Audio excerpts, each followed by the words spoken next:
Hello, friends. This is Mac Payne here, founder, owner, and operator of the Vietnam Veteran News Podcast, where we bring you news about the Vietnam War and the brave veterans who served there, as told to you by yours truly, a Vietnam veteran. In this short video, I come to you with news.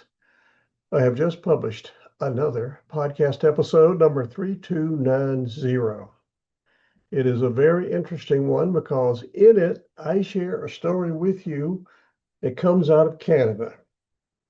Specifically, it comes from the Digital Journal up in Toronto, Canada. The story I share on this podcast episode has to do with the viewpoint of tunnels by the VC and the NVA. As you know, tunnels were widely used in Vietnam, even more than we thought they were. I spent 2 years over there in Vietnam, and thankfully, I never had any dealings with tunnels. But I had questions about them that many years later I've asked many times, can't get an answer for it. To me, if you're out there in the field and you run across a tunnel, usually you run across them when a VC would pop up from a tunnel opening and shoot at the Americans. To me, that would be definite proof that that is a tunnel opening there. So I wondered, when you find a tunnel opening, why don't you just bring out one of those tankers, a 5,000 gallon tanker if you can, but if not, a smaller one, and dump a load of MOGAS down that tunnel hole and then drop in a white phosphorus hand grenade, set it on fire. That seems to me would be a good way to deal with tunnels. But they never did that. Nobody ever told me why. I'm sure it was because of some humanitarian concerns they had for the people down in the tunnels. Previously on this podcast, Professor Kenneth Olson, leader of the Merry Band of Retirees, who is a soil scientist, went over to Vietnam and studied the tunnels around Cu Chi. I found it very interesting. He said that the soil makeup around that area was so that you could dig a hole in it, and before you know it, the walls would turn hard as concrete. That's why they could build tunnels so big. They could put hospitals down there, meeting rooms, barracks, everything. They had to do it because the Vietnamese could not compete against the Americans militarily. We were just too strong for them. So what did they do? They had to dig holes in the ground like gophers to protect themselves. The story I share in this podcast episode is very interesting because it describes the tunnels from the viewpoint of a Viet Cong and also through the Canadian viewpoint, which sometimes is not always friendly to the American viewpoint. But we do not get into politics on this podcast. We talk about strictly military and Vietnam War related topics. That's what I talk about in this podcast episode. So I encourage you to go over and look at it.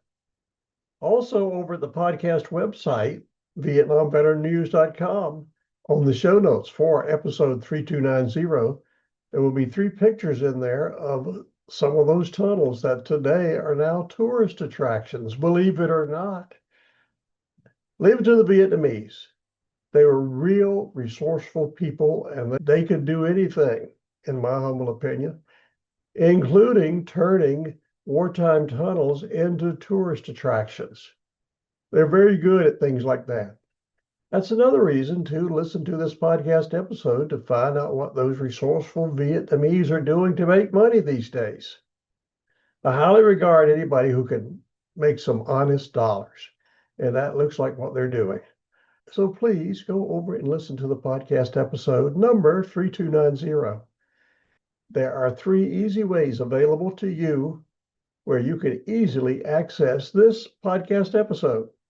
The first and the easiest is simply to go down below this 1965 version of a Philco TV set. Scroll down there, you should find a live link that'll take you straight to the podcast episode, and you can be listening immediately. But if for some reason you cannot locate that live link on the device you're watching this video on, no worries. As Crocodile Dundee would always say, all you've got to do is go to this URL, VietnamVeteranNews.com. Go there and you can easily click on episode 3290 and be listening ASAP. But wait, there's another way you can access that podcast episode. If you're into QR codes, I got you covered. I have created a QR code just for you that will take you straight to that podcast episode, and you can start listening immediately, even quicker than ASAP. Here's the code. Don't worry if you don't have time to get out your phone and set up the camera and lock onto it.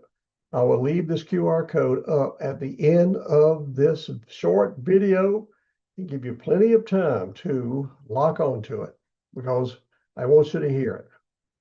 It's very interesting, especially if you're a Vietnam veteran or you know a Vietnam veteran that you care about. It's good to know these things. Another thing it is good to know is we must learn from history so we don't make the same mistakes in the future. So please listen to that episode 3290. But before you do that, do me a big favor, please. Like this video. The more people who like this video, the more often YouTube will put it up on its channel.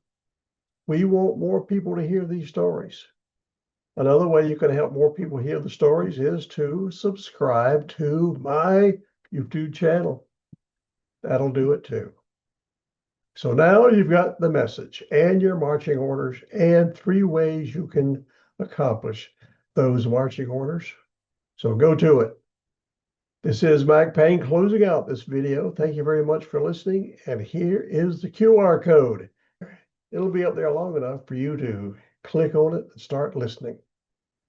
So again, thank you for listening. We will talk soon.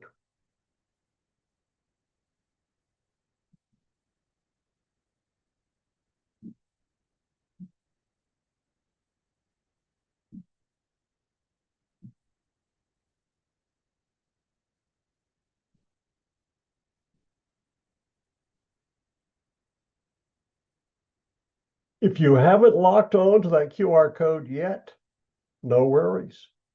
I will leave it up for you a little while longer to give you plenty of time to lock into it. So go for it.